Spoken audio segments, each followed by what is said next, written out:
जम्मू कश्मीर में एक बार फिर प्रवासी लोग आतंकियों के निशाने पर हैं। आतंकियों ने गुरुवार की रात बिहार के 3 मजदूरों को गोली मार दी। तीनों मजदूर सुपौल जिले के रहने वाले हैं। इनकी पहचान अनमोल कुमार, पिंटू कुमार ठाकुर और हीरालाल यादव के तौर पर हुई। घायलों को इलाज के लिए श्रीनगर के अस्पताल में भर्ती कराया गया है, जहां इनकी हालत गंभीर बनी हुई है। अधिकारियों ने कहा कि रात करीब 8:45 पर 2 हथियारबंद नकापोश शोपियां के गागरन गांव में गैर स्थानीय मजदूरों के किराए के घर में घुस गए और बिहार के 3 मजदूरों पर गोलियां चला दी। उन्होंने बताया कि यह आवाज सुरक्षा बलों के कैंप से करीब 150 मीटर की दूरी पर है। जम्मू कश्मीर के उपराज्यपाल मनोज सिन्हा ने हमले की कड़ी निंदा की है। उन्होंने कहा कि मजदूरों को निशाना बनाने वाले ऐसे बब्बर कृत्य आतंकवादियों और इनके समर्थकों की हताशा और कायरता को उजागर करते हैं।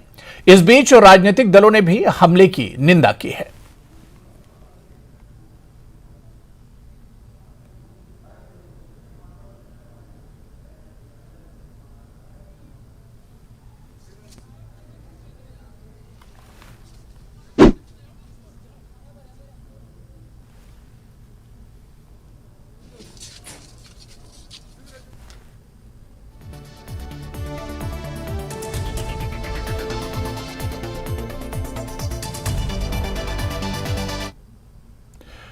तो इन घायलों के परिजनों को रो रो कर इनका बुरा हाल है। घायल मजदूरों में पिंटू कुमार, विनोद ठाकुर और अनमोल कुमार का कश्मीर के अस्पताल में इलाज चल रहा है।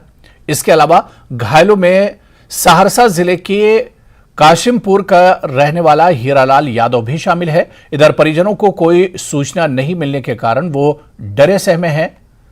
जदिया के रहने वाले घायल पिंटू के परिजन बताते हैं कि कल सुबह पिंटू से उनकी बात हुई थी। उस वक्त वो पूरी तरह से ठीक था, लेकिन रात में अचानक कश्मीर से फोन आया कि आतंकियों ने 3 लोगों को गोली मार दी है। पिंटू के परिजन बताते हैं कि बिहार में कोई रोजगार होता तो आज उनका भाई कश्मीर गोली खाने नहीं जाता। को जो है 10 बजे मालूम हुआ कि जो पिंटू को गोली लगा है, आतंकवादी गोली मारा है जम्मू कश्मीर में। ये लोग खाना बना रहे थे रूम में और शाम के टाइम 2 आदमी सुने हैं कि आया है और धड़ाधड़ गोली चलाने लगा है। उस टाइम में भी लाइट सुने कट गया है। उसके बाद तभी से जो है पिंटू के बारे में सुने कि बहुत स्थिति खराब है। वहाँ से कोई प्रशासन का भी कोई खबर नहीं आया है कि जो 4 आदमी को गोली लगा है। सब जिनके पास गोली लगा सबके पास मोबाइल, आधार कार्ड है। प्रशासन की तरफ से कोई खबर नहीं है। यहाँ के जानकार नहीं रहता तो वहाँ मर जाता तो पता नहीं चलता। सब चीज़ पे सरकार ध्यान नहीं दे रहे। हम लोग मजदूर आदमी हैं, मजदूरी करने बाहर जाते हैं। वहाँ मजदूर करने बाहर जाए आतंकवादी भी ढेर हो जाए। रूम में बैठे हुए थे, कोई खाना बना रहा था, कोई बैठे हुए थे। उसी वक्त जो है ना गोली फायर हो गया। आतंकवादी आया उधर से, चालू हो गया, फायरिंग करना शुरू कर दिया। हाँ, फायरिंग करना शुरू कर दिया। अभी क्या हाल में है? बात हुआ था? अभी तो बात नहीं हुआ है, गंभीर अवस्था है अभी। अच्छा, कितने दिन पहले आपकी बात हुई थी उससे? बात तो रात में ही हुआ है पिंटू से। कितने मतलब बजे? वही सवेर में हुआ था, फिर 9 बजा तो उधर से वही न्यूज आया है हम लोग को। कश्मीर के शोपियां में हुए इस गोलीकांड में बिहार के सुपौल जिले के 3 मजदूर शामिल हैं। 2 वाजिदपुर लहरनिया के रहने वाले हैं तो पिंटू कुमार जदिया के रहने वाले हैं। सभी आपस में रिश्तेदार भी हैं। इस घटना के बाद परिजनों का रो रो कर बुरा हाल है। सभी मजदूरी का काम वहाँ करते थे और घर की माली हालत काफ़ी दयनीय रहने के कारण उन लोगों ने, जब बिहार में कोई काम उन लोगों को नहीं मिला तो वो कश्मीर जाकर काम करने लगे। लेकिन इस गोलीकांड की वजह से उनके घर में मातमी सन्नाटा छाया हुआ है। लेकिन परिजनों ने जिस तरीके से सरकार के ऊपर सवाल उठाया है, ये सोचना अब लाजमी हो गया है कि अगर बिहार में कोई काम रोजगार होता तो ये इनके परिजन वहाँ कश्मीर में जाकर गोली नहीं खाते। सभी ने सरकार से अपील की है कि सरकार उसकी बेहतर तरीके से इलाज करवाए और बिहार में रोजगार की व्यवस्था करे। Amit Jha, news 18 network, Supaul. आतंकियों के इस कायराना हरकत की हर तरफ से निंदा की जा रही है।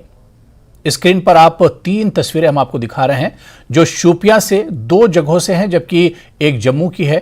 शोपियां में ट्रेड फेडरेशन ने शांतिपूर्ण विरोध प्रदर्शन निकाला, जबकि जम्मू में शोपियां में निर्दोष मजदूरों पर हुए आतंकी हमले के खिलाफ राष्ट्रीय बजरंग दल ने विरोध प्रदर्शन किया। राकेश बजरंगी ने निर्दोष मजदूरों पर हमले की निंदा करते हुए कहा कि अमरनाथ यात्रा में खलल डालने के लिए ही ऐसी हरकतें की जा रही हैं। उन्होंने मांग की कि सेना ऐसे तत्वों के खिलाफ सख्त कार्रवाई करे जो घाटी में अशांति फैलाना चाहते हैं। वहीं शोपियां में असर की नमाज के बाद लोग सड़कों पर उतर आए। वे हाथों में तख्तियां लिए हुए थे। यहां भी लोगों ने शांतिपूर्वक विरोध प्रदर्शन किया। प्रदर्शन में शामिल लोगों ने आतंकियों की तुरंत गिरफ्तारी की मांग की। सद्य हमारे जिला शोपियां में बहुत सी इनोसेंट किलिंग्स हुई है आज तक, और बार बार हम प्रोटेस्ट करते रहे।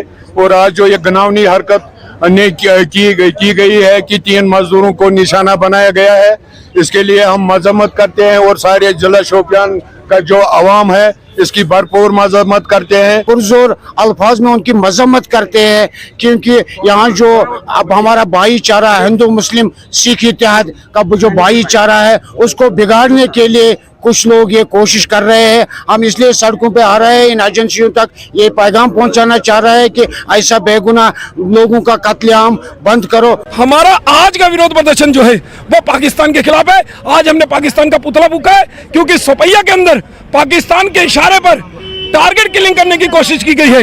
इस समय अमरनाथ यात्रा चल रही है। भोलेनाथ का विशेष आशीर्वाद जो है वो जम्मू कश्मीर की धरती पर इस समय प्राप्त है। उसकी भोलेनाथ की कृपा से यह तीनों मजदूर जो है वो बच गए हैं। लेकिन कहीं ना कहीं इस टारगेट किलिंग के तहत के साथ ये यात्रा को बाधित करने की कोशिश जो है वो करने की कोशिश थी, जिसको कतई बर्दाश्त नहीं किया जाएगा। हम केंद्र सरकार हो चाहे यूटी सरकार हो, उससे अपील कर रहे हैं कि जल्द से जल्द इन आतंकवादियों को ढूंढकर 72 हुरों के पास भेजने का काम किया जाए और पाकिस्तान को उसकी इस हिमाकत के लिए छठी का दूध याद दिलाने का काम जो है वो केंद्र सरकार करे। ये एहतजाज इसलिए कि कोई भी इनोसेंट किलिंग के खिलाफ है, चाहे वो हिंदू है मुसलमान है सिख है। जो रात एक्सोड या शुपियान गार्डन में हम उसके लिए मजम्मत करते हैं। तमाम मस्जिद के जो यहाँ पर सरबरा है, ट्रेडर फेडरेशन मुश्ताक अहमद भट्ट नक्काशी वो है, और जामिया मस्जिद के यहाँ पर है, हम इसको मजम्मत करते हैं। किसी भी किलिंग के खिलाफ है। हम इसको बहुत कंडम करते हैं, बहुत कंडम। वो हमारा खून है, वो हमारे जिगर है। हम रात शाम को निकले खून देने के लिए, मगर वो चला गया था श्रीनगर। इसलिए हम लोगों से इस्तदा करते हैं, जो भी कोई ऐसी किलिंग हो उसके लिए हम कंडम करते हैं। और अफसोस है ये हमारा ही खून बहा है, हम इनके साथ है। उसको जो उनको तकलीफ हुआ है हम उस तकलीफ के साथ है। तो शोपियां में आतंकी हमले के खिलाफ लोग लगातार नाराजगी जाहिर कर रहे हैं, इसकी मजम्मत कर रहे हैं। और इस बीच जम्मू कश्मीर के जो पॉलिटिकल पार्टियां हैं, इनके रहनुमाओं ने भी इसकी सख्त मजम्मत की है और इसे कंडेम किया है। सुनिए। जितने भी मजदूर बाहर से आते हैं, चाहे वो बिहार से आए या और बंगाल से आए या किसी भी सूबे से आए, वो यहाँ के आवाम की खिदमत करने के लिए आते हैं, यहाँ के आवाम की सेवा करने के लिए आते हैं।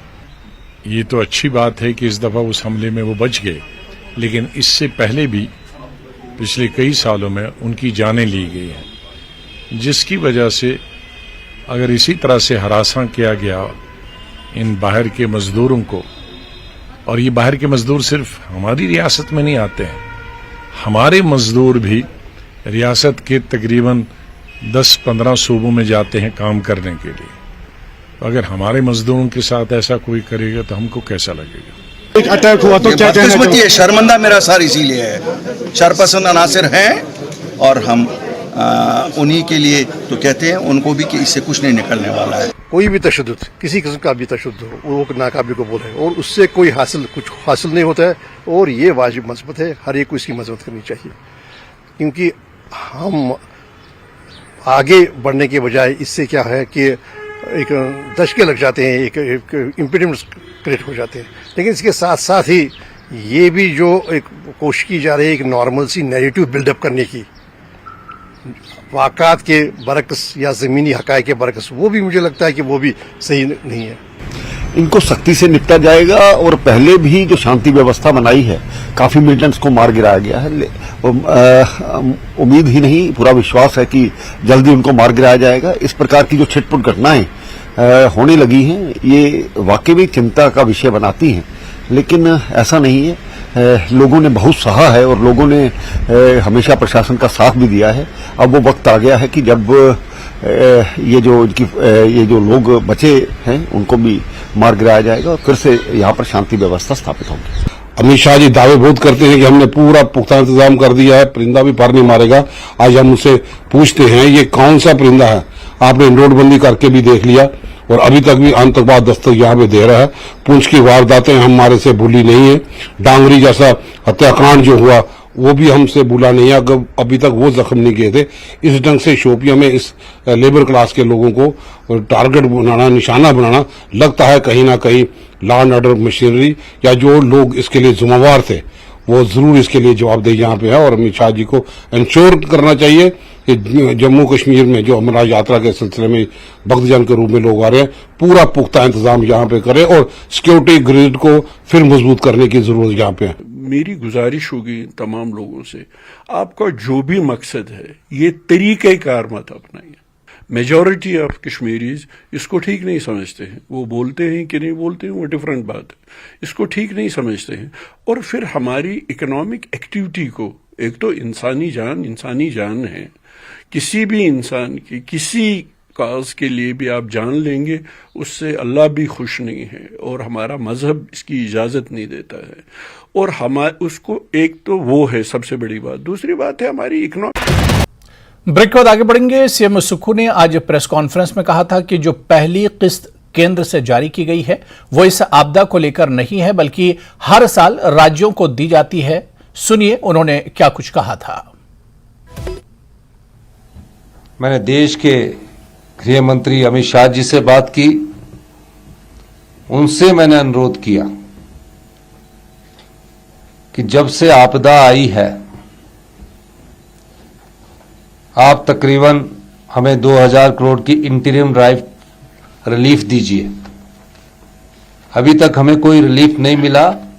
उन्होंने मुझे आश्वासन दिया कि हम जल्दी, आपने रिलीफ की बात की है,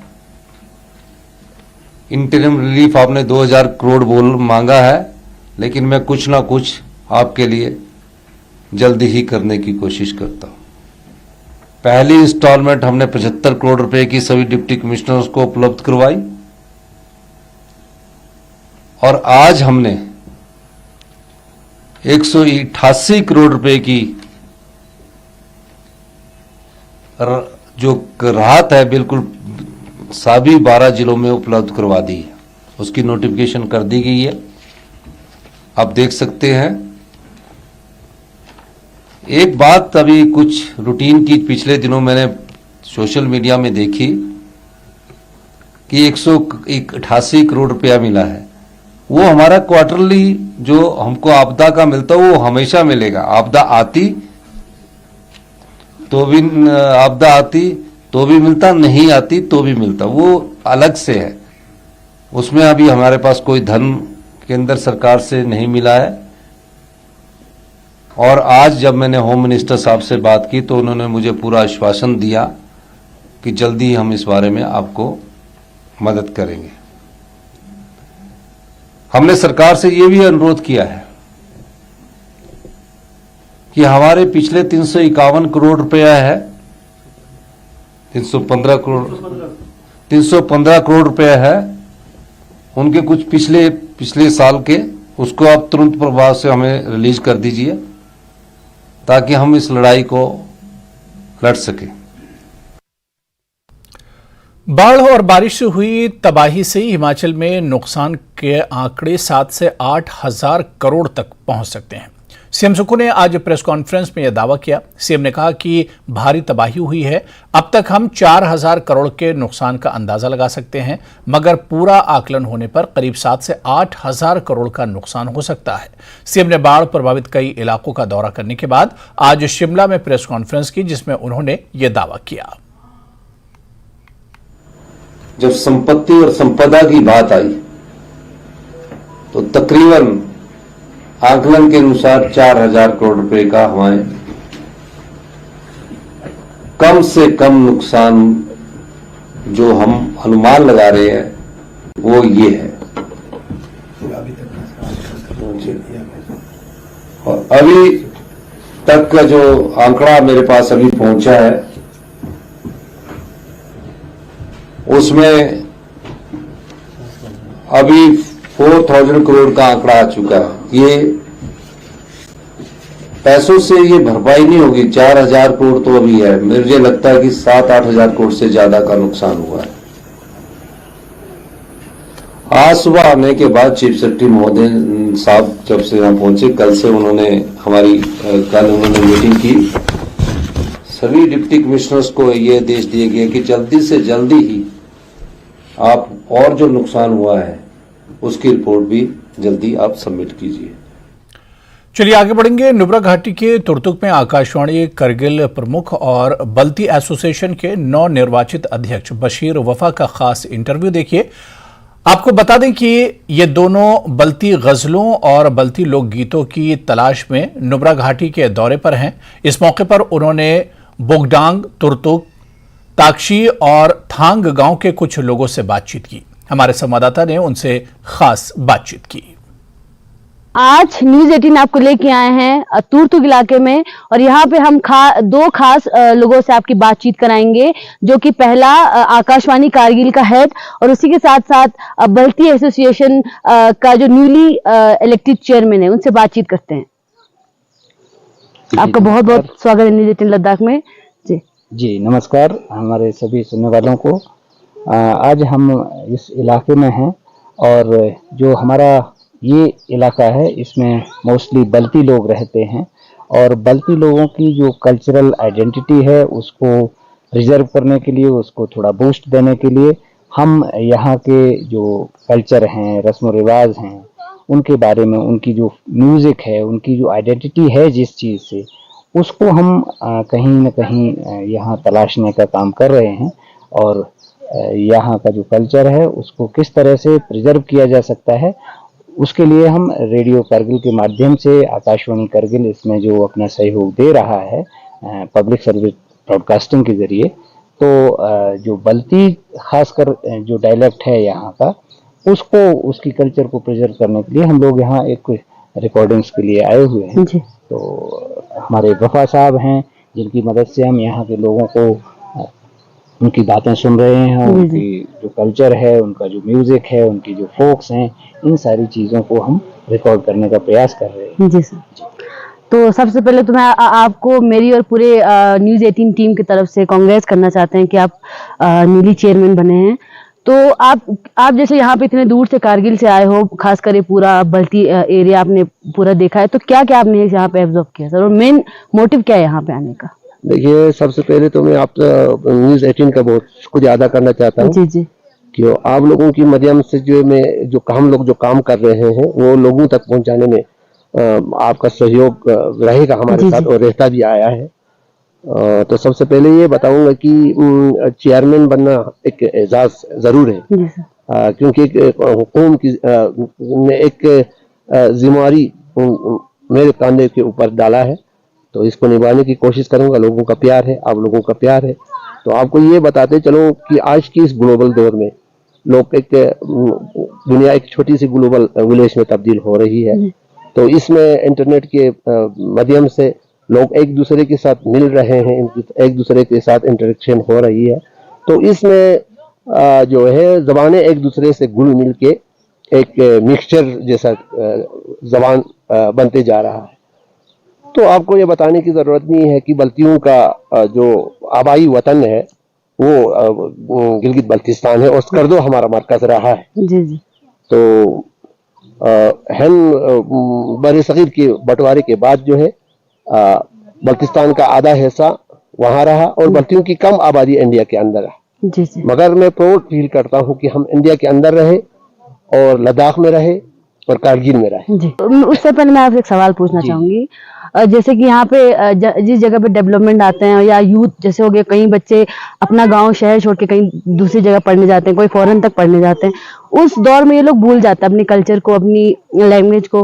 तो क्या ऐसा कुछ क्या करना चाहिए हमें, ताकि जहाँ भी हमारे बल्ती लोग हो, या कोई भी, सिर्फ बल्ती नहीं, कल्चर को, मतलब कल्चर को अपने पास रख के डेवलपमेंट भी साथ में, उसके लिए ऐसा क्या कुछ ऐसा करना चाहिए, यूथ को भी पता चले हमारे कल्चर के बारे में?